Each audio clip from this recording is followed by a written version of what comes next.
Sir বিলবোর্ডটার ব্যাপারে কি সংখ্যা আছে কিনা? বিলবোর্ড আমি বলতেছি সেটি হচ্ছে নির্বাচনী আচরণবিধি। আপনারা আগামীকাল থেকে আগামী 22 জানুয়ারি থেকে 10 ফেব্রুয়ারি সকাল কয়টা পর্যন্ত বলেন? 7:30 পর্যন্ত আপনারা প্রচার প্রচারণা করতে পারবেন। ইভিনিং এ 7:30 পর্যন্ত হয় 19টা 30 মর্নিং 7:30 পর্যন্ত সকাল প্রচার প্রচারণা করতে পারবেন।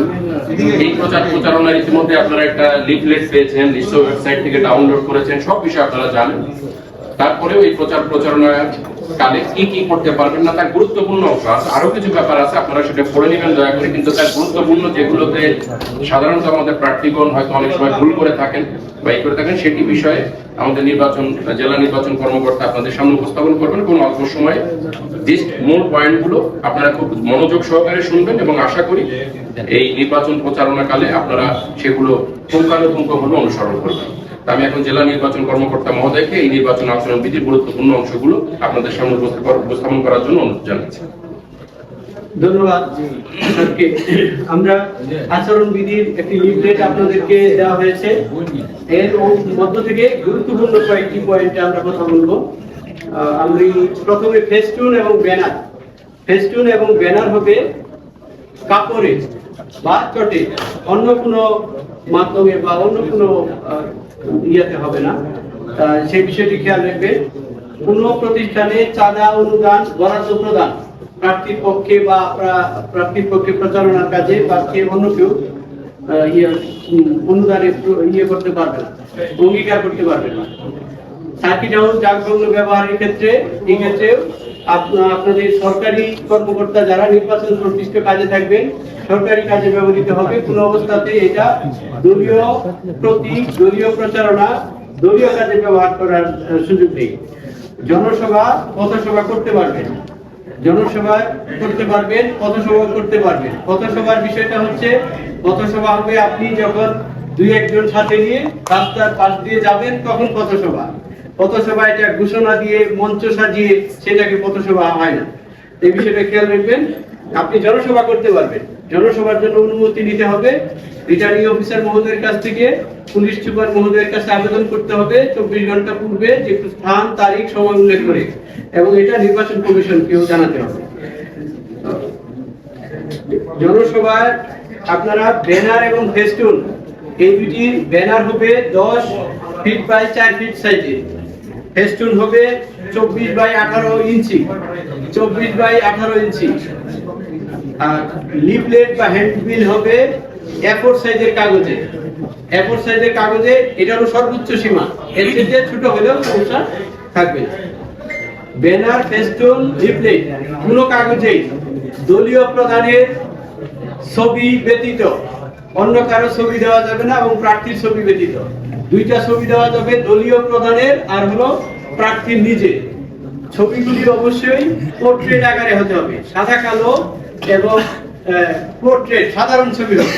কোনো ইঙ্গিতপূর্ণ ছবি ব্যবহার করা যাবে না। ইঙ্গিতপূর্ণ মানে বুঝতে পারছেন, মোনাজাত করতেছে, নামাজ পড়তেছে, এটা কোনো ছবি না। আপনাদের নিশ্চয়ই প্রত্যেক দলের দলীয় প্রধানের ছবি দেওয়া হবে, সেটি পোর্ট্রেট আকারে সাদা কালো ব্যবহার করতে হবে। ঠিক আছে? ধন্যবাদ স্যারকে।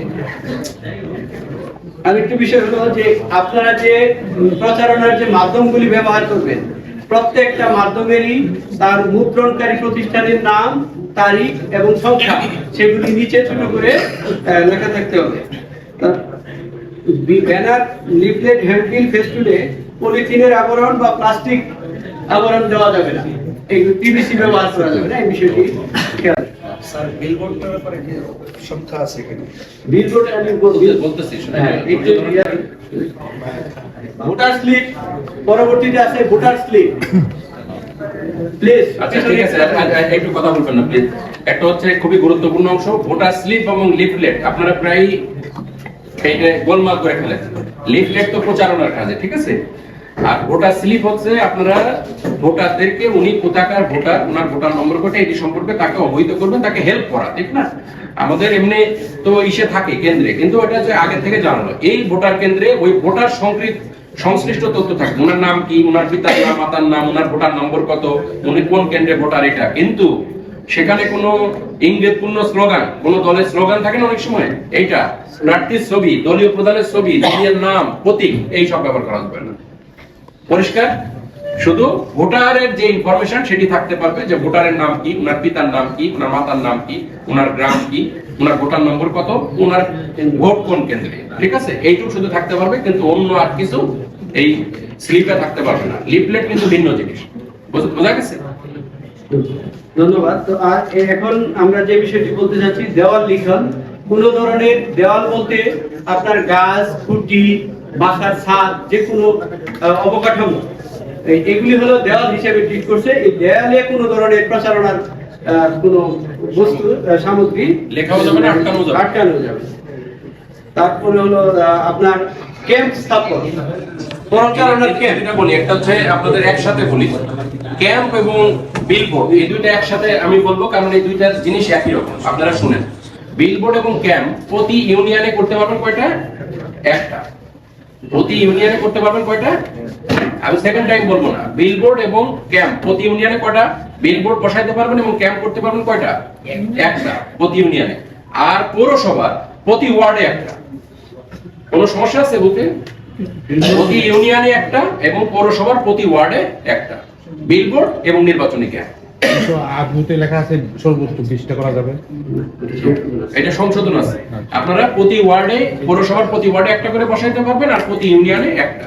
এই বিলবোর্ড আর নির্বাচনী ক্যাম্প যদি একই রকম, এই জন্য আমি একসাথে বলছি। আর বিলবোর্ড রঙিন হইতে পারবে, কোনো অসুবিধা নাই। বিলবোর্ডের মাপ কি বলেন তো দেখি? 19 ফিট বাই 16 ফিট। এই বিলবোর্ড 16 বাই 9 এটা বসাইতে পারবেন। কোন বিলবোর্ড কোন বাসার ছাদে, দেয়ালে এগুলো টাঙানো যাবে না। আপনারা বিলবোর্ড বসাবেন হয় সমতল ভূমিতে, পাঁচ টাস দিয়ে এগুলো, অথবা পিভিসি করা যাবে, পিভিসি করা যাবে, হ্যাঁ পিভিসি করা যাবে, পিভিসি করা যাবে, বিবিসি করা যাবে। করা যাবে না। এইতে আচ্ছা, সামাজিক যোগাযোগ মাধ্যমের ক্ষেত্রে ফেসবুকে আপনারা প্রচার তো করতে পারবেন, ঠিক আছে। এই ফেসবুকের আইডি এবং মোবাইল নাম্বার রিটার্নিং অফিসারকে জানাতে হবে কোন আইডি থেকে আপনারা প্রচারণা করছেন। কোন এআই দিয়ে কোন প্রার্থীকে ভৎসনা করা, তার কোনো ব্যঙ্গাত্মক ছবি প্রকাশ করা, এটি করা যাবে না। এটি যদি করেন তাহলে কিন্তু বিপদে পড়বেন, আমি আগেই বলছি, এটা করা যাবে না। আর ইলেকট্রনিক মাধ্যমে, ফেসবুকের মাধ্যমে প্রচার করতে পারবেন, কিন্তু কোন আইডি থেকে করছেন, কোন নম্বর থেকে করছেন, এটা রিটার্নিং অফিসারকে আগে জানাতে হবে, ঠিক আছে। কোন জনসভা আপনারা করতে পারবেন, তাই না? নির্বাচনের সময় কোন জনসভায় 3টার বেশি মাইক ব্যবহার করতে পারবেন না। কয়টা মাইক? 3টার বেশি মাইক ব্যবহার করতে পারবেন না।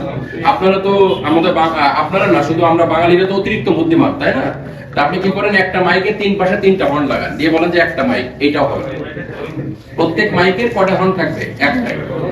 এবং যদি এক মাইকে 3টা হর্ন বাজান, তাহলে আমরা ধরে নিব যে আপনার ওইটাই 3টা মাইক, ঠিক আছে। অন্য কোনো মাইক আর ব্যবহার করতে পারবেন না। অতএব প্রত্যেক মাইকে একটা করে হর্ন ব্যবহার করতে পারবেন।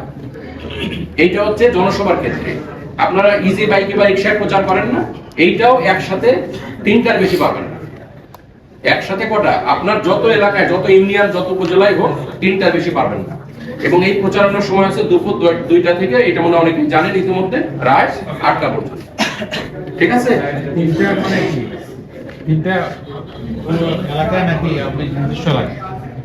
পুরা নির্বাচনী এলাকায় আপনার only 3টা, ঠিক আছে। এট এ টাইম 3টা ব্যবহার করতে পারবেন না, বোঝা গেছে? এট এ টাইম একসাথে 3টা, ওকে। আর হচ্ছে কোন জীবন্ত প্রাণী আপনি প্রচারণার কাজে ব্যবহার করতে পারেন। আপনি ঘোড়ার গাড়িতে গেলেন, গরুর গাড়িতে গেলেন, এইসব হবে, ঠিক আছে। কোন জীবন্ত প্রাণী কোন প্রচারণার কাজে ব্যবহার করা যাবে। পরিষ্কার? আর কোন বিষয় আছে?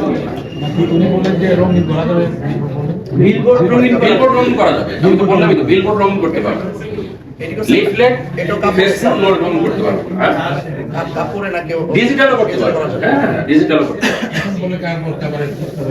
আমি আবার একটু ক্লিয়ার করি। আপনারা এটা আছে ব্যানার, ফেস্টুন, হ্যান্ডবিল, লিফলেট, এইগুলি সব সাদা কালো হবে।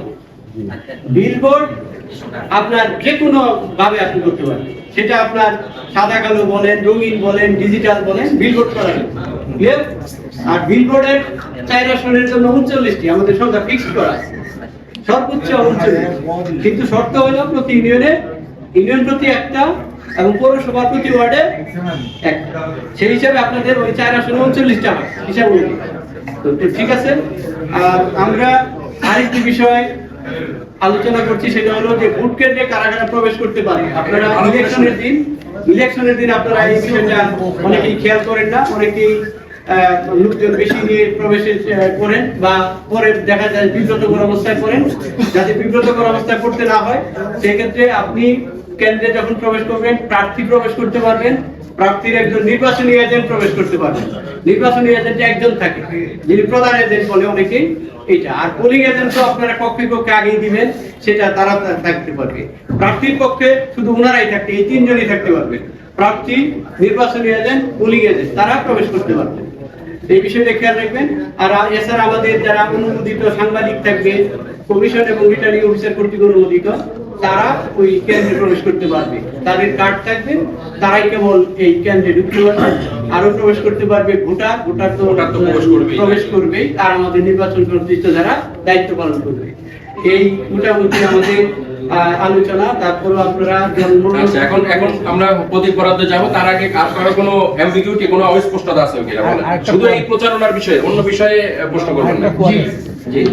যে গাড়ি প্রার্থী ব্যবহার করবে সেটাতে কি এই প্রতীক ব্যবহার করা যাবে কি? যে গাড়ি ব্যবহার করবে গাড়ি ব্যবহারের জন্য গাড়ির যে পারমিশন চাইয়ে রিটার্নিং অফিসার বরাবর আবেদন করতে হবে। সেটা প্রার্থী একটা পারবেন আর নির্বাচনী এজেন্ট একটা পারবেন। এবং গাড়িতে অবশ্যই একজন ড্রাইভার থাকবে, সেটাও ড্রাইভারের ড্রাইভিং লাইসেন্স, গাড়ির লাইসেন্স এগুলি সহ রিটার্নিং অফিসার বরাবর আবেদন করতে হবে। তারপর উনি অনুমতি দিলে আপনি পারবেন। প্রতীক ব্যবহার করা যাবে কিনা গাড়িতে? শুধু একজন গাড়িতে না, কোনো যানবাহনে কোনো ধরনের প্রতীক ব্যবহার করা যাবে, কোনো কোথাও না। প্রতীক বলতে এই আর্থের কোনো বিষয় কোথাও প্রতীক সাটানো যাবে না। প্রার্থীর গাড়িতে কি শুধু প্রার্থী একাই থাকবে না, তার সাথে প্রার্থীর গাড়িতে প্রার্থী একাই থাকবে। তবে নির্বাচনী এজেন্ট যদি আপনি নিয়োগ দেন রিটার্নিং অফিসার বরাবর আবেদনের মাধ্যমে, সেই ক্ষেত্রে উনিও একটি গাড়ি ব্যবহার করতে পারবেন। সেটা আর যদি উনি একই গাড়িতে চলেন 2 জন, তাহলে একই গাড়িতে পারমিশন নেবে, এক গাড়িতে চলবে। আর যদি পারমিশন নেন তাহলে আলাদা গাড়ি পাবে। প্রত্যেক গাড়িতে একজনই থাকবে। একজনই থাকবে, একজনের বেশি থাকার অনুমতি নেই। নির্বাচনী এজেন্ট কি সংশ্লিষ্ট ভোটার আসনের অন্তর্ভুক্ত হবে না, বাইরে কেউ হতে পারে? না, সম্পূর্ণ সংশ্লিষ্ট ভোটার আসনের উনি ভোটার হতে হবে। নির্বাচনী এজেন্ট অবশ্যই ওই আসনের ভোটার হতে হবে এবং প্রার্থীর সমাযোগ্যতার হতে হবে। মোটরসাইকেলের ব্যাপারে কি? আর কোনো বিষয় অস্পষ্টতা? মোটরসাইকেলের ব্যাপারে মোটরসাইকেল প্রচার প্রচারণার কোনো কাজে ব্যবহার শুধু মোটরসাইকেল না, কোনো যানবাহনের কোনো প্রচার প্রচারণা, মোটরসাইকেল সহ কোনো যানবাহন কোনো প্রচার প্রচারণার কাজে ব্যবহার করা যাবে। ঠিক আছে, শুধু মোটরসাইকেলই না, বাস টাসও না। আর কোনো বিষয়?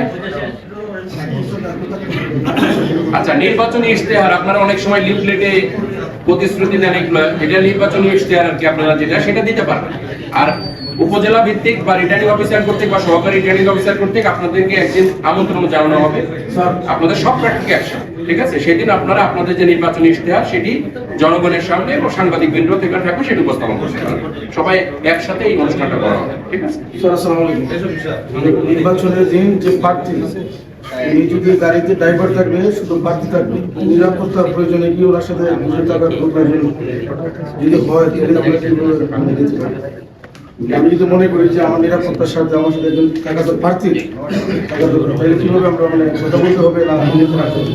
নিরাপত্তার বিষয়ে যদি রিটার্নিং অফিসার নিরাপত্তার বিষয়ে ইয়া থাকে, সেটা এখানে অনুমতি, এটা স্পেসিফিক বলা নাই। এটা আপনারা জানালে আমরা ব্যবস্থা নিই। ঠিক আছে, আলাদা সিকিউরিটি। প্রার্থীর সাথে প্রচারণার ক্ষেত্রে কত মানে এটা কোনো সীমাবদ্ধতা রয়েছে কি, যে এতজনের বেশি প্রচারণার জন্য সাথে কর্মী নিয়ে যেতে পারবেন না, এরকম কোনো বাধ্যবাধকতা রয়েছে?